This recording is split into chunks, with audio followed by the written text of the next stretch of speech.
కూటమి భాగస్వామ్య పార్టీలతోటి కలిసి చంద్రబాబు జగన్ పైన విష ప్రచారం చేస్తున్నారని టీటీడీ మాజీ చైర్మన్ భూమన కరుణాకర్ రెడ్డి ఆరోపించారు. లడ్డులో కల్తీ జరగలేదని కేంద్ర దర్యాప్తు సంస్థలే చెప్పాయన్నారు. పవన్ కళ్యాణ్ పదే పదే చెప్పినా అబద్ధమే చెబుతున్నారు అంటూ ఆగ్రహం వ్యక్తం చేశారు. బోలేబాబుని తీసుకొచ్చింది ఎవరు అని ప్రశ్నించారు. సిబిఐ నేతృత్వంలోని సిట్టి మమ్మల్ని దోషులుగా ప్రకటించలేదు, ఇక మమ్మల్ని దోషులుగా చూపించేందుకు చంద్రబాబు కుట్రలు చేస్తున్నారని అన్నారు. 2018లోనే బోలేబాబుని చంద్రబాబు తీసుకొచ్చారని భూమన విమర్శించారు. ఈరోజు సాక్షాత్తు శ్రీ మహావిష్ణువైన వెంకటేశ్వర స్వామినే వాడుకునే ప్రయత్నం చేస్తున్నారు.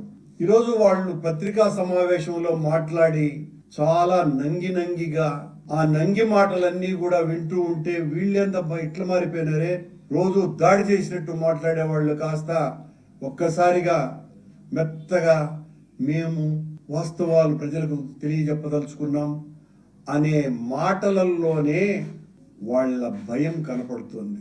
దొరికిపోయినాము దొంగలము అన్నటువంటి భయంతో గతంలో ఆయన వ్యవహార శైలికి భిన్నంగా మొదటిసారి మిగతా 2 పార్టీల నాయకులను పిలిచి తాను చేసినటువంటి తప్పులో వాళ్లను కూడా